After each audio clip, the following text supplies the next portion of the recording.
확대 크림에 대한 얘기가 되게 오래전부터 있었어요. 기존까지는 전혀 의미 없다 또는 다 낭설이다, 근거 없음 이라고 말씀을 드렸었는데, 일단은 승인받은 제품이 제형이 나왔죠.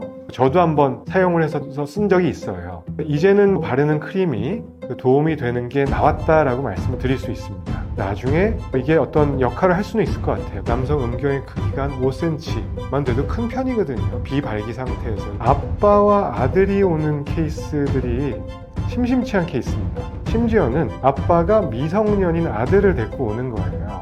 느낌 전달이 조금 더 떨어질 수가 있습니다. 오히려 확대 수술하게 되면은 조루 증상의 개선 효과를 볼 수는 있을지언정, 발기력이 떨어지는 분들께서는 섣불리 수술했다가는 발기가 더 안 될 수도 있습니다. 만약에 내가 발기력이 좀 안 좋은 것 같다 또는 걱정이 되게 많은 편이다, 수술은 하고 싶은데 또 반면에 부작용이나 우려되는 게 난 너무 신경이 쓰인다, 그럴 때는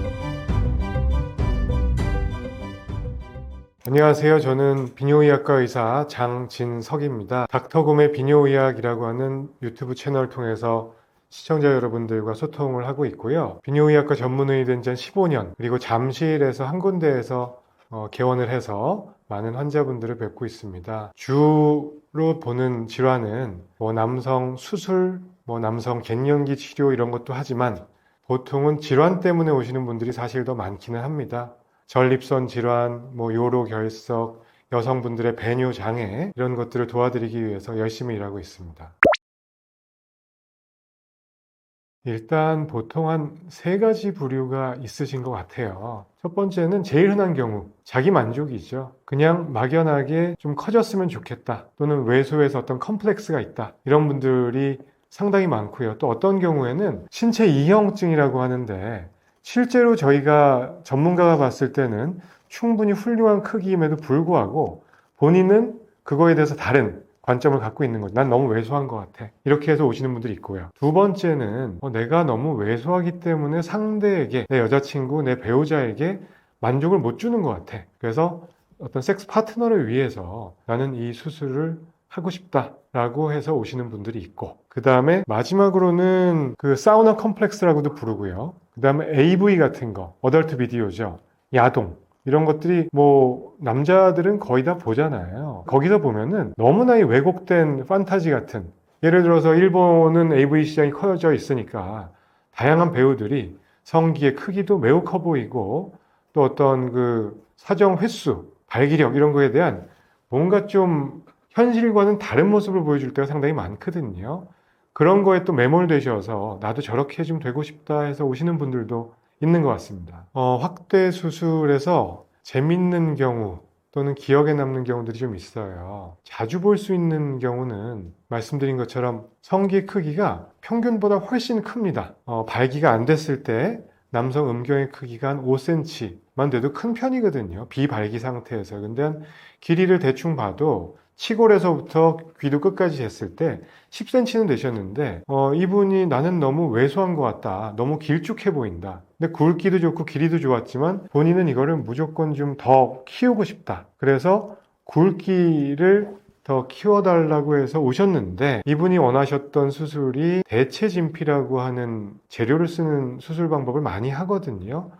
대체진피는 어떤 사이즈가 정해져 있어요. 그래서 정해진 거를 이제 삽입을 해드려 볼까 해서 대봤더니 이미 길이가 충분하셔서 이게 다 안 덮이는 거죠. 귀도 아래쪽부터 몸통까지 한 10cm가 되니까 보통 그 대체진피의 사이즈가 한 7cm 정도 되거든요. 그럼 3cm가 커버가 안 되는 거예요. 그런 경우에는 환자분을 잘 설득을 해서, 이런 경우에는 환자분께서는 수술하실 이유가 전혀 없고 자신감을 갖고 지내셨으면 좋겠다 해서 수술을 안 해드린 케이스들이 꽤 있습니다. 그러니까 생각보다 길이건 굵기건 훌륭한 분들이 수술을 원하시는 경우에 저는 절대로 추천을 드리지 않는 편입니다. 그리고 또 다른 에피소드는 아빠와 아들이 오는 케이스들이 심심치 않게 있습니다. 심지어는 아빠가 미성년인 아들을 데리고 오는 거예요. 포경수술도 안 돼 있는 한 초등학교 고학년쯤 하는 아들하고 같이 와서 주시는 말씀이, 아버지 당신 본인께서 어렸을 때 성기가 좀 왜소했던 어떤 그 트라우마? 안 좋았던 기억이 있어서 항상 좀 위축돼서 유년기 어떤 2차 성징 이후에 20살까지 시기를 살아왔다라고 토로를 하시면서 내 아들도 똑같은 전철을 밟게 해주고 싶진 않다. 포경수술을 하는 김에 뭔가 성형수술을 같이 해줄 수는 없겠느냐라고 아버지와 아들이 같이 오는 경우가 한 네다섯 번 정도 있었던 것 같습니다. 이런 경우에는 이거는 비뇨기과과 선생님들마다 개인차가 있을 수는 있겠지만 저는 역시나 수술을 권해드리지는 않습니다. 아드님이 아직 10대 초반밖에 안 됐는데 2차 정징이 갓 일어나고 있고 이런 경우에는 한 20살 될 때까지 이 친구가 어떻게 성장을 해나가는지 2차 성징기를 끝마친 다음에 그 다음에 보고 판단을 해도 늦지 않습니다 라고 설명을 드리고 일단 포경수술이 필요한 경우라면 포경수술은 하겠지만 확대수술을 같이 하지는 말자고 얘기를 하는 편입니다. 그래서 그 중에 또 기억나는 케이스가 아버지가 저희 병원에 수술을 받으셨어요. 길이 연장술과 대체진피를 또한 확대수술 이런 걸 해서 상당히 만족스러운 삶을 살게 되셨고 삶의 질적으로 난 만족한다. 그리고 아들과 함께 한번 오셨던 분인데 나중에 아드님을 또 20살 되고 나서 또 같이 오신 거예요. 그래서 그때는 그 아드님도 성인이 됐고 아빠와 아들을 둘 다 확대 수술을 해드린 경우가 기억이 납니다. 그 외에도 어떤 분들은 이게 확대 수술이란 거하고 발기부전 수술은 좀 얘기가 다른 거거든요. 확대 수술은 말 그대로 성형수술의 일종이고 그냥 볼륨업입니다. 길이를 길게 하거나 굵기를 굵게 하거나 외관상의 어떤 차이가 큰 것이고 기능적인 측면으로 뭔가 도드라진 건 없거든요. 근데 이거를 꼭 발기력이 떨어지시는 분들께서 발기부전 수술하고 혼동해서 오시는 경우가 있습니다. 그래서 병원에 내원하신 사유는 내가 성기가 왜소해서 삽입 또는 성관계를 못한다고 생각을 하시고는 확대 수술을 원하셔서 오거든요. 이런 경우에는 또 해당 사항이 없습니다. 왜냐하면은 어떤 확대 물질을 필러건 대체진피를 주입하게 되면은 약간 성감이 떨어지는 분들이 있거든요. 왜냐하면 성감이라는 거는 어떤 신경이 분포를 하고 있는데 거기에 대체 진피라든지 또는 필러 물질이 한 레이어를 더 싸주게 되거든요. 그러면 느낌 전달이 조금 더 떨어질 수가 있습니다. 그래서 오히려 그 확대 수술을 하게 되면은 조루 증상의 개선 효과를 볼 수는 있을지언정 발기력이 떨어지는 분들께서는 섣불리 수술했다가는 발기가 더 안 될 수도 있습니다. 그러니까 우리가 발기부전이라고 하면은 만족할 만한 성생활을 할 수가 없다는 건데 확대 수술을 고생과 어떤 시간과 비용을 들여서 했는데 발기력은 더 떨어져서 흐물흐물하고 덩어리만 커져 있는 상태가 되면은 오히려 더 불만족스러운 상황을 초래할 수가 있습니다. 충분히 심사숙고를 내가 도대체 문제가 뭔지를 비뇨기과 전문의하고 상의를 꼭 하신 이후에 수술을 결정하시는 것이 중요합니다.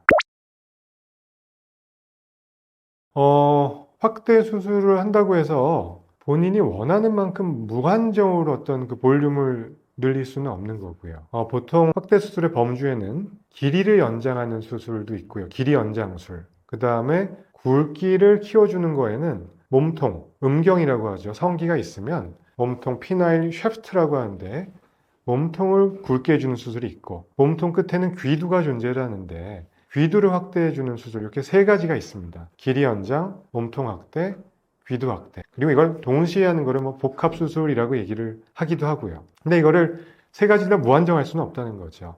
길이 연장의 경우에는 치골 쪽에 있는 인대를 좀 끊어주면서 수술을 진행하기 때문에 무한정 너무 끊어놓게 되면은 고추가 이렇게 고개를 숙이게 됩니다. 발기가 돼도 발기각이 좀 떨어지게 되거든요. 그거를 감안을 하다 보면은 길게 늘려주면 한 2인치, 짧게는 1인치, 2에서 4, 5cm 정도의 길이 연장의 효과를 볼 수가 있는 거고요. 굵기도 마찬가지입니다. 너무 굵게 해주면은 모양새가 보기도 좋지 않을 뿐더러 그리고 대체 진피라고 하는 어떤 재료, 머테리얼을 사용하는 경우에는 또 확대 효과가 딱 제한되어 있습니다. 대체 진피가 제조가 돼서 나오는 거기 때문에 약간 두께가 한 4, 5mm 정도, 그 다음에 7 곱하기 4cm 정도의 명암만한 어떤 가로 세로 크기에 두께는 한 5mm 정도의 이거를 감싸주는 거거든요. 그러니까 그거에 의한 확대 효과는 거의 정해져 있겠죠. 반면에 필러를 주입하는 경우에는 비교적 확대 효과를 더 볼 수는 있는데 이 경우에도 너무 많은 양을 주입하다 보면은 한쪽으로 필러가 쏠림 효과가 있을 수도 있고 비대칭이 될 수도 있고 보기가 일단 안 좋을 수가 있습니다. 이런 것들 역시 너무 무리하지 않고 수술하는 것이 중요하다고 생각을 합니다. 우리가 논하는 확대 수술의 경우에는 성형수술의 일종이고 이 수술을 받으시려고 하는 이유가 그래서 제일 중요한 거예요. 이거는 뭐 이쁘게 하고 뭐 모양을 심미적인 효과보다는 확대 효과가 제일 큰 거거든요. 그랬을 때 이 환자분의 성감이 원래 괜찮은지, 발기력은 괜찮은지, 조루 증상은 없는지, 혹은 반대로 지루증 같은 답 없는 상황은 없는지 이런 것들을 충분히 확인을 해야 됩니다. 그 이후에 수술을 결정을 해야 만족스러운 그 확대 수술의 효과를 얻을 수가 있고요. 그래서 저는 되게 보수적으로 접근을 해서 환자분들 셀렉션을 할 때 이분은 수술을 진행합니다, 안 합니다를 결정할 때 만족도가 높을 거라고 예상되는 분들만 선별적으로 합니다. 마구잡이로 했을 때는 나중에 시술을 시행한 의사도 힘들고 환자분들도 불만이 계속 쌓이실 수밖에 없어요. 그래서 만약에 내가 발기력이 좀 안 좋은 것 같다, 또는 걱정이 되게 많은 편이다, 수술은 하고 싶은데 또 반면에 부작용이나 우려되는 게 난 너무 신경이 쓰인다, 그럴 때는 웬만하면 안 하시는 게 좋아요. 그래서 시술 후에는 지켜야 될 사항도 꽤 많고, 이게 이 성기라는 거는 늘상 사용을 하는 장기잖아요. 섹스할 때도 쓸 수가 있고 또 뭐 배뇨를 할 때도 꽂히는 쓰임이 있는 거기 때문에 그냥 우리가 어떤 눈, 코, 입 이런데 외관상 보여지는 것만 중요한 게 아니라 오히려 여기는 외관상 바로 드러나는 부위는 아니지만 쓰임새가 중요하기 때문에 어떤 기능과 심리적인 요인을 잘 판단을 하고 진행을 해야 됩니다. 그래서 성감이 난 지금도 조금 문제가 있는 것 같다 하시는 분들은 절대로 추천을 하지 않습니다. 다만 나는 발기력도 좋고 자신감도 충만해 있고 다 좋은데 오로지 꼬추만 좀 작은 것 같다, 그리고 저희가 진찰을 했을 때 평균치보다 조금 작다, 그런 분들은 만족도가 좋을 수밖에 없어요. 10cm인 분들을 뭐 확대를 해서 뭐 12cm를 만들리는 것보다 발기 안 됐을 때 3cm인 분들을 길이를 한 7, 8cm를 만들어 드린다든지 아주 가는 사람들을 굵게 해드리는 게 만족도가 좋겠지, 원래도 굵은데 한 10% 정도의 굵기를 더 키워드리는 것들은 별로 태도 안 나고 만족도 면에서도 떨어질 수밖에 없다고 생각을 합니다. 일단 비뇨의학과에서 진행을 하는 수술들을 한번 열거를 해드려 볼게요. 이게 어떤 질환에 대한 뭐 비뇨기과 암 수술 이런 것도 있을 거고요. 당연히 대학병원에서 주로 진행을 하겠죠. 저희가 하는 수술 중에는 암은 아니지만 뭐 요로 결석에 대한 응급 상황이 있으면은 뭐 체외 충격파 쇠석술, 내시경 수술 이런 것들을 할 수가 있고, 또 남자한테는 전립선이라는 장기가 있어서 암 외에도 전립선 비대증 때문에 고생을 하시는 중년 이상, 50대 이상의 남성에서는 비대증 수술이 있고요. 여성분들의 경우에는 소변이 막히는 경우는 별로 없지만 출산 이후에 요실금 같은 게 흔하기 때문에 요실금, 괄약근을 좀 오므려 드리는 수술을 하는 경우가 있습니다. 이런 것들은 비뇨의학과 질환에 해당하는 수술들이 될 거예요. 대개는 건강보험의 범주에 들어가고 의료보험 혜택을 받을 수가 있고요. 그 다음에 남성 확대 수술이라든지 발기부전 수술, 그 다음에 제일 많이 하는 거는 역시나 성인 남성에서의 정관 수술, 임신을 중단, 그만하기 위한 피임 목적으로 하는 남성 수술 중에 정관 수술이 있겠고요. 그 다음에 어떤 위생적인 측면 때문에 하는 포경 수술이 있겠죠. 예전에는 뭐 어린이들, 청소년기에 주로 했는데 요즘은 초등학생, 중학교 때 뭐 많이들 안 하는 게 추세처럼 되다 보니까 오히려 이게 20살 됐을 때 문제가 돼서 성인 포경 수술이 많이 늘어나고 있는 상태입니다. 정리를 해보면 포경 수술이 있고 정관 수술이 있고 확대 수술, 확대 수술에는 길이 연장술, 그 다음에 음경, 몸통 확대술, 귀두 확대술 이런 게 있고요. 그 다음에 발기부전 수술이라는 게 따로 있죠. 발기부전 수술은 스스로 발기가 안 되는 발기부전으로 진단이 되셨는데 약을 써도 해결이 안 되고 주사 치료도 도움이 안 되는 경우에 맨 마지막 최후의 보루 같은 수단입니다. 간단하게 말씀을 드리면 음경에다가 인위적인 구조물을 넣어서 심지를 박아두는 거죠. 고추 양쪽에다가 길쭉한 막대기 같은 거를 심어주고 임플란트를, 이걸 통해서 어떤 경우에는 그 굴곡형 보형물, 철심 같은 걸 박아놓고 구부렸다, 쓰임새 있을 땐 폈다 이렇게 하는 고전적인 치료 수술 방법이 있었고요. 요즘에는 뭐 펌프가 들어있어서 저장 탱크에 물이 들어있다가 펌프를 누르면 씩 하고 그 음경 해면체 쪽에 그 실린더에 물이 차면서 인공적으로 발기를 유발시켜서 성생활을 할 수 있게 해주는 수술이 있습니다.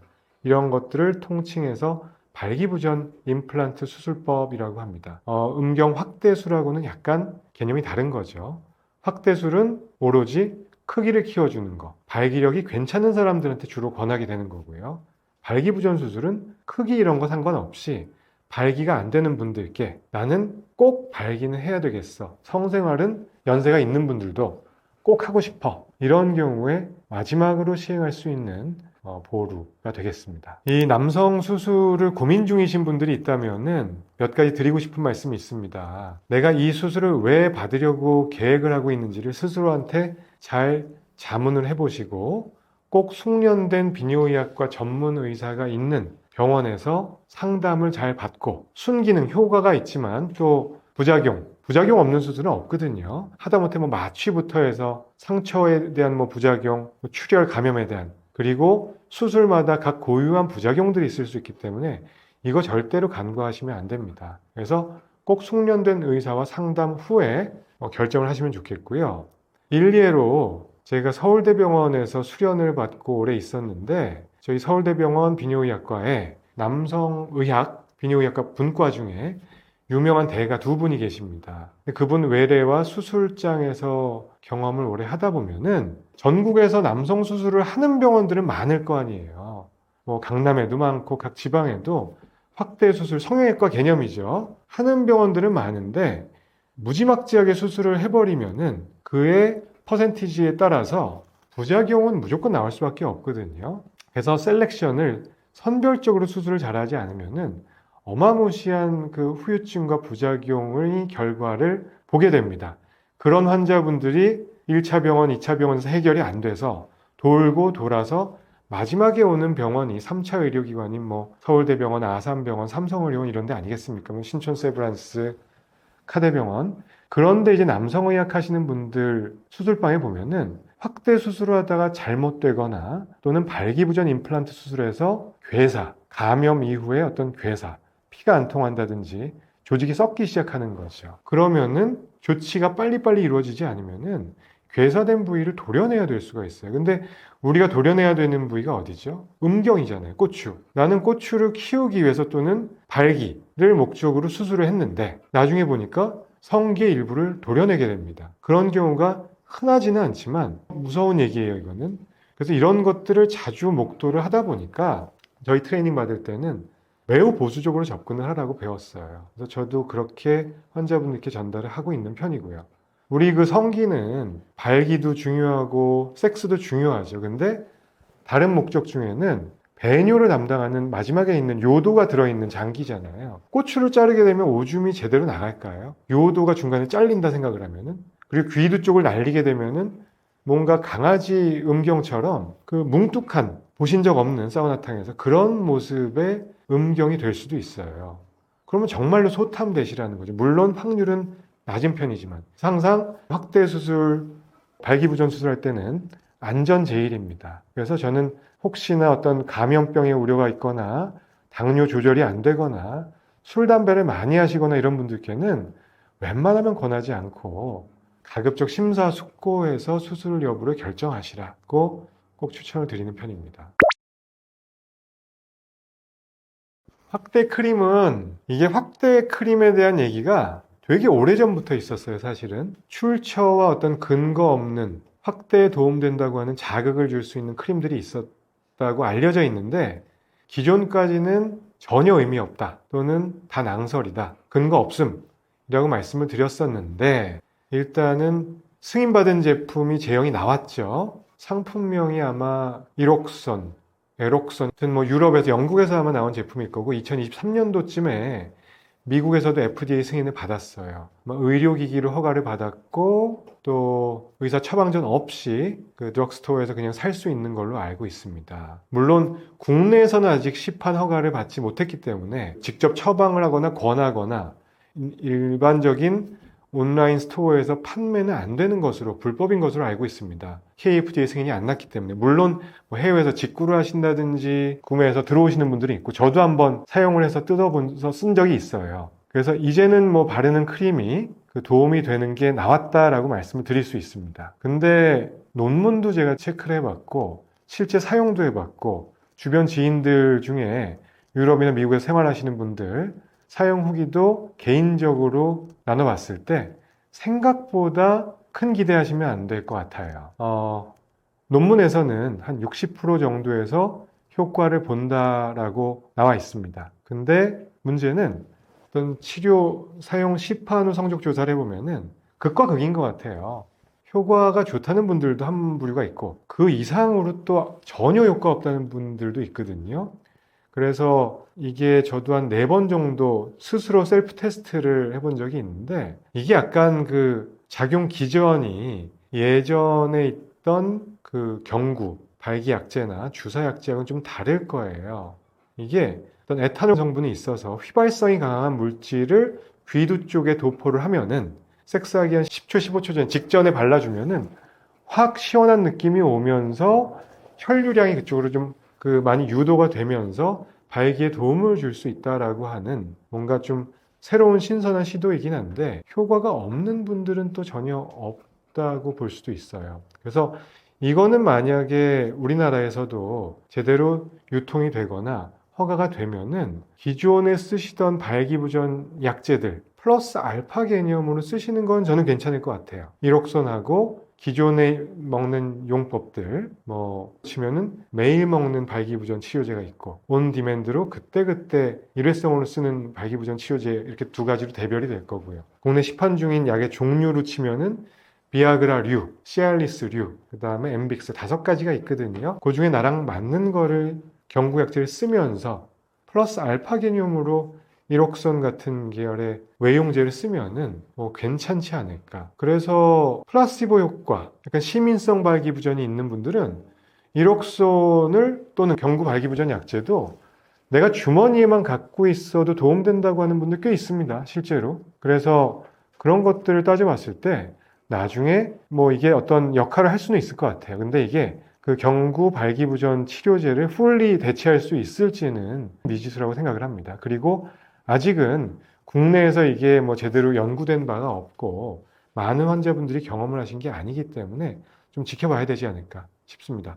그리고 부작용으로 생각보다 많이 호소하시는 게 이게 그 이록선이 시판됐을 때는 이게 대단한 어떤 그 의약품 제제 성분이 들어있지 않기 때문에 별 인체에 해로울 것이 없다라고 나오긴 했지만 생각보다 에탄올과 글리세린 이런 것들이 합성물이거든요, 그냥. 이로 인해서 피부 자극 증상이 되게 심하게 온다는 분들이 있어요. 10초 전에 발랐는데 막 버닝 센스 같은 게 있어서 막 타들어가는 느낌, 되게 안 좋은 느낌, 그리고 이게 또 여성한테 전달될 수 있잖아요. 전달되면은 상대가 느끼게 되는 불쾌감. 그래서 이 성생활을 즐겁자고 하는 건데, 이록선 때문에 따가움, 피부 발적, 그리고 또 상대방에게 질 안쪽에 불쾌감, 이런 게 온 경우 사례들이 꽤 있는 것 같아요. 그래서 이런 것들은 참고를 해봐야 될 것 같습니다. 저는 되게 그 타겟층을 어떻게 하면 좁힐까? 그러니까 그 말씀은 확대 수술을 무조건 환자분께 권유하는 스타일이 저는 아닙니다. 사실은 이렇게 얘기를 드리는 이유는 저는 일단 진료, 비뇨의학 질환을 많이 보기도 해서 환자분들의 만족도를 계속 살피는 편이거든요. 제 만족도도 있습니다. 그리고 의사가 뭘 했을 때 무조건 어떤 비용을 받고 많이 하는 것도 의미는 있겠지만 서로 만족을 해야 될 거라고 저는 생각을 하거든요. 그러다 보면은 진짜로 도움될 만한 분한테 그 수술을 권하게 돼요. 그래서 저는 좀 이거를 타이트하게 잡는 편인데 가장 젊은 친구 했던 사람은 성 경험이 있는 20세, 만 20세, 대학 들어간 아빠와 함께 왔던 아버지가 권해서 아버지가 내가 비용 부담하겠다. 그리고 아드님도 성경험이 있었어요. 성경험이 있고 포경 수술은 한 중학교 때인가 했는데 그 이후에도 뭔가 조금 왜소하고 2차 정징이 다 끝났음에도 불구하고 난 좀 이게 컴플렉스가 있는 것 같다. 또 아버님이 워낙에 좀 권하셔서 오신 것도 있겠죠. 그래서 부자와 수술할 저와 3명이서 이제 같이 상담을 한 다음에 아버지가 저한테 수술을 받고 만족을 하고 있었던 분이라서 아드님도 데리고 오신 케이스였거든요. 그래서 해드린 적이 있고요. 그래서 그 외에는 저는 웬만하면 한 20대 후반, 30대 또는 기혼자들 수술을 많이 권하는 편입니다. 성 경험도 많이 해본 분들한테 주로 권하는 편이에요. 그래서 만약에 나는 아예 성생활에 대한 경험도 없고 자위 경험밖에 없는데 그러면 내가 어떤 발기력이라든지 느낌이라든지 성감이라는 것들을 충분히 모를 수도 있잖아요. 그런 경우에 수술을 진행하면은 내가 뭐 만약에 성관계를 수술을 하게 됐는데 잘 안 되는 것 같아. 또는 뭐 성감이 없는 것 같아. 떨어지는 것 같아. 지루 증상이 온 것 같아. 이랬을 때 이게 수술 때문에 이런 후유증이 생겼다고 오인을 하시는 게 저는 싫거든요. 그래서 충분히 내 발기력과 성감 같은 거를 확인을 하신 이후에 수술을 진행하는 편입니다. 그리고 제일 고령자 80대에서 수술해 본 적이 있어요. 저는 역시나 70대 정도까지만 보통 수술을 하고 70대, 80대 환자분들께는 그렇게 권하지를 않거든요. 왜냐하면은 사람은 나이가 들어갈수록 키도 좀 줄어듭니다. 근육량도 빠지고요. 그러면서 음경도 왜소해지거든요. 어차피 점진적으로 이제 노화 현상으로 인해서 음경도 왜소해지기 마련인데 굳이 비용을 들여서 이거를 확대를 하시는 게 의미가 있을까요? 하고 먼저 운을 띄웁니다. 80대 환자분인데 발기력 너무 좋고 성생활을 꾸준히 해가는 분이셨고 여자친구분은 좀 한 60대, 50대였나 뭐 이 정도 된 젊은 여자친구가 있는 편이었고 성생활을 일주일에 한 번씩 한다고 하셨어요. 80대이신데도 불구하고 요즘 그런 분들이 있습니다. 그런 경우에 간절히 원하세요. 이거 왜 안 해주냐? 내가 몸 관리 잘하고 술도 안 마신다, 담배도 안 핀다. 나는 그래도 해야 되겠다. 발기력도 마음에 드는데 여자친구를 좀 더 만족을 시켜주고 싶다. 그래서 보니까 성기가 조금 줄어들어서 포경 수술이 어렸을 때 하신 분인데 귀두가 좀 살짝 덮이고 있어요. 포피가 귀두를 이렇게 덮게 되거든요. 나이가 들면은 그 심지가 이제 키가 작아지기 때문에 그런 경우에는 뭔가 대체진피 같은 걸 넣어주면은 버팀목이 생기면서 그 피부가 남는 약간 리던던트한 스킨이 이렇게 펴지는 효과가 있습니다. 그럴 때 해드린 적이 있어요. 80대 중반 정도 됐을 거예요. 그것도 한 10년 전이었는데 근데 상당히 만족도가 좋았어요. 그리고 그분은 요즘도 저희 병원에 오셔서 뭐 이제는 뭐 그 수술하고 나서는 더 그거에 대해서 신경 쓸 거 없으니까 발기약만 타가세요. 아주 건강하게 90대가 돼서도 성생활을 잘 유지하시는 분들이 있어요. 흔한 건 아니지만 그건 뭐 그분의 복인 거죠. 건강 체질이신 거고 그래서 그런 경우가 있었습니다. 섹스리스에 대한 뭐 통계나 연구 조사들도 꽤 있습니다. 이거는 여러 가지 그 사회적 문제를 야기할 수 있고 뭐 어떤 결혼 출산율랑도 밀접할 것 같은데요. 섹스리스라고 하면은 우리가 그냥 일반적인 개념으로는 1년 동안 뭐 성관계가 전혀 없었던 부부, 커플 또는 일각에서는 1개월 동안 관계가 없었던 커플로 정의를 하기도 합니다.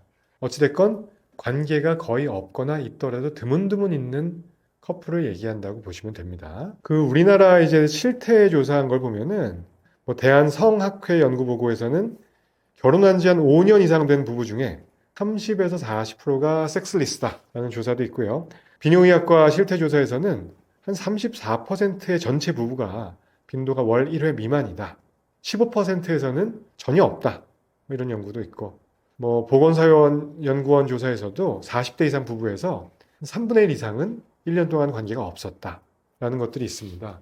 그 원인으로 지목되는 것들은 제일 흔한 거는 육아. 뭐 우리나라에서 아이 키우기가 뭐 쉽지 않다 이런 얘기들 많이들 나오잖아요. 그래서 출산율도 떨어지고 육아로 인한 어떤 시간, 스트레스 또 이게 계속 지속되다 보면은 애 키우다 보면은 시간, 공간의 제약 때문에 관계가 좀 멀어지잖아요. 그러다 보면 거기에 익숙해지는 거죠. 그럼 관계가 뜨문뜨문해질 수도 있고, 뭐 건강 문제, 부부 갈등, 그리고 흔한 거는 앞서 말씀드렸던 성기능 장애, 주로 남성 쪽 요인이 될 텐데 여성에서는 흥분을 좀 못 느끼는 어떤 성감의 문제가 올 수 있지만 남자에서는 일단 기본적으로 발기력 저하, 또 발기력 저하를 유발하는 것들은 사회심리적인 요인이 제일 크고 과로, 스트레스, 수면 부족, 흡연, 술 이런 것 때문에 이래저래 섹스리스 부부 빈도는 체감할 수 있을 정도로 급증하고 있는 것 같습니다. 뭐 나만의 문제가 아니고 아주 흔한 얘기가 될 것 같고 그래서 이건 뭐 통계와는 별도로 저도 한 14년째 병원에서 환자분들을 보면은 요즘 들어서 부부가 같이 상담 오시는 경우가 상당히 많아지고 있고 젊은 사람들 부부의 빈도도 매우 높아집니다. 그 중에서 남자의 발기부전을 여성분, 배우자분께서 지목을 하고 우리 남편이 성욕이 없는 것 같다. 발기가 이렇게 안 되는 게 말이 되냐? 이거를 직접 토로하시는 분들도 상당히 많습니다. 특히 남자의 발기력이 문제가 되는 경우에는 이렇게 뭔가 터놓고 얘기를 하거나 솔루션을 찾으셔야 돼요. 근데 많은 경우에 쉬쉬하거나 부끄러움 뭐 이런 것 때문에 점점 관계를 피하게 되고 병원도 안 오게 되면은 이게 점점 이제 섹스리스가 되는 거는 고착화됩니다. 그러다가 이제 50대, 60대 맞이하면 더 떨어질 수밖에 없겠죠. 그래서 이거는 어느 시점에서라도 해결책을 찾으시는 것을 추천을 드립니다.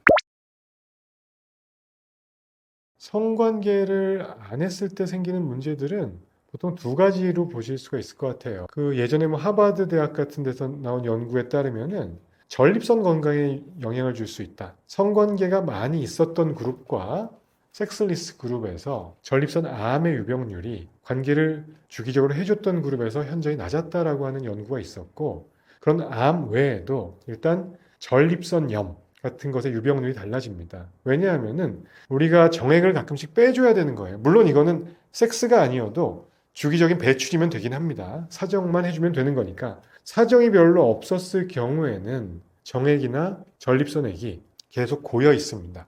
고인물이 염증 썩을 수 있듯이 그 정액이 생성되는 조성이 정낭하고 전립선 쪽에서 두 군데서 거의 한 90% 이상이 생성이 되거든요. 그쪽에 이제 농축이 돼 있다가 응집이 돼 있다가 염증이 생기면 만성 전립선염이나 정낭염 같은 게 올 수 있죠. 전립선염이 생기면 만성 통증이나 배뇨장애 같은 거로 유발할 수 있죠. 그런 물리적으로 기질적인 어떤 질병을 유발할 수 있다는 게 첫 번째고요. 두 번째는 더 많은 부분에서는 성관계가 주기적으로 부부관계가 있었던 그룹이 여러 가지 삶의 질 측면, 행복감, 남성 갱년기 이런 것들이 현저하게 만족도가 높은 삶을 살고 있더라. 정신건강 측면, 또 어떤 비뇨의학 쪽에서는 갱년기가 늦게 오더라. 이런 결과도 있죠. 젊게 살 수 있다. 에이징도 늦출 수 있다. 그래서 그런 측면에서 주기적인 관계는 중요하다고 생각을 합니다. 저희 병원에서 발기약제를 받으시는 분, 일부에서도 말씀을 드렸었는데 80대 제가 확대 수술을 해드리고 아직까지 발기약 받으러 오시는 분이 있거든요. 근데 이분이 무슨 몸으로 하는 일을 하시는 분이세요. 아직도 80대 때까지 무슨 오토바이 배송 일 같은 것도 하셨고, 아무튼 육체적으로 활동이 많은 직종에 계셨던 분이었던 걸로 기억을 하거든요. 건강관리 잘하면은 혈압당뇨 없었고 인지기능도 좋으셨어요. 그러니까 지금 90대 초중반인데 발기약을 원해서 드리는 거죠. 그렇다는 거는 이분은 섹스에 대해서 자부심도 있고, 남자라면 곧 죽어도 뭐 숟가락 들 힘만 있어도 섹스는 해야 돼 라고 생각하시는 분들이 있어요. 뭐 저는 꼭 그렇게 생각하지는 않습니다만 그런 주관을 갖고 계신 분들한테는 이게 프라이드인 거거든요. 80대건 90대건 하실 수 있는 분들은 하고요. 반면에 섹스리스인 사람들은 40대부터 그냥 안 하고 사는 사람들도 있어요. 그거는 물론 개인의 취향의 문제일 수 있지만 이게 장기적으로 보면은 정신 건강 또는 육체 건강에 길게 보면 차이를 만들 수가 있다는 얘기죠. 갱년기 관련한 거는 아주 좋은 이슈이고 비뇨의학과에서도 중요하게 다루는 파트입니다. 남자의 갱년기와 여성의 갱년기가 다릅니다. 여성의 갱년기라는 거는 menstruation이 있으면 생리가 있으면 쭉 유지가 되다가 폐경을 기점으로 뚝 떨어지는 어떤 특성을 지니기 때문에 드라마틱한 변화를 겪으시게 되죠. 여성분들께서는. 그래서 자각 증상이 세요. 그래서 우울감이건 뭐 골밀도의 변화건 여성으로서의 어떤 매력이 떨어진다든지 갑작스런 노화가 진행되는 느낌을 받으실 수가 있거든요. 자각 증상으로. 반면에 남자의 경우에는 19살, 20살 때 피크였다가 테스토스테론이라고 하는 그 남성 호르몬은 서서히 내려갑니다. 한 30대부터는 1년에 한 1, 2%, 많게는 3에서 5% 보고되는데요. 계속 내리막이에요. 이와 함께 발기력도 내리막이고요. 근데 뜨문뜨문 이렇게 서서히 인지하지 못할 정도로 내려가니까 사람들이 잘 모르는 거죠. 그냥 나이가 들어가나 보다. 또는 내가 피곤해서 그랬나 보다. 어제 술을 많이 먹어서 발기가 안 되나 보다. 그냥 이제 뭐 좀 운동 능력이 떨어지나 보다. 이러다가 피검사 같은 걸 검진해서 해보면은 현저하게 내려가 있는 분들이 있어요. 그래서 그 증상을 캐치하는 타이밍이 늦어질 수 있고 치료가 늦어질 수 있다라고 하는 게 한 가지 이슈입니다. 남성 갱년기가 오면 그럼 무슨 증상이 생기느냐? 보통 우리가 설문지를 통해서 보거든요. 보통 그 아담 설문지라는 게 제일 많이 통용이 되는데 일단 성기능, 성욕 관련된 겁니다. 성욕 감퇴가 있거나 발기력이 예전 같지 않다. 이게 두 가지 가장 중요한 질문거리이고, 그 다음에는 뭐 예전보다 근력이 떨어진 것 같다, 기억력 감퇴가 있다, 감정 기복이 있다, 짜증이 난다, 우울할 때가 있다, 골밀도가 떨어져서 힘을 많이 못 쓰게 된다, 지방으로 대체가 되는 것 같다, 뭐 수면 장애가 있다, 기타 등등. 그래서 이런 것들 증상이 있는지를 한 가지 봐야 되는 거고요. 근데 지금 말씀드린 증상들은 어떻게 보면은 꼭 갱년기가 아니어도 그냥 뭔가 우울감 호소하시는 분들, 만성 우울감 하고 증상이 비슷할 수도 있잖아요.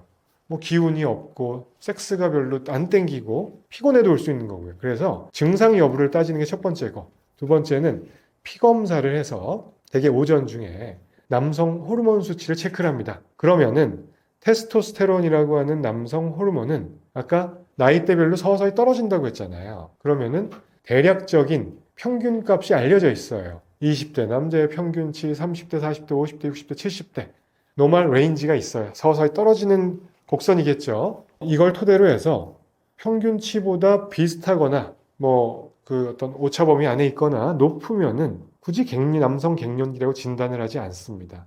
증상이 있고 내가 평균 메디안 밸류보다 이 경우에 남성 갱년기가 의학적으로 진단이 되는 거고요. 이럴 때 치료를 권하게 됩니다. 그래서 어떤 일련의 증상들이 있을 때는, 또는 내가 그래도 나이가 증상은 없다 하더라도 50대 정도에 접어들었다 싶으시면은 검진 차원에서 혈액 검사를 해보고 설문지를 통해서 증상을 맞춰보는 게 필요할 것 같습니다. 뭐 갱년기가 중요한 이유는 남성 갱년기가 발기력도 마찬가지지만요. 건강의 척도일 수가 있어요. 호르몬 수치가 낮은 사람들은 어떤 비만도가 높아질 수 있고 혈압, 당뇨, 고지혈증 같은 거에 어떤 그 전조 증상일 수 있다는 얘기죠. 거꾸로 당뇨가 조절이 안 되거나 비만하신 분들은 남성 호르몬 수치가 빨리 떨어집니다. 이게 성립이 되는 거죠. 그래서 뭔가 교정할 수 있다면은 뭐 주사 치료 같은 것을 통해서 그 끌어올릴 수 있게 도모를 하시면 좋을 것 같습니다. 그리고 발기력을 증진했을 때 갱년기를 스스로 개선시키기 위한 노력들도 뭐 비슷하다고 보시면 됩니다.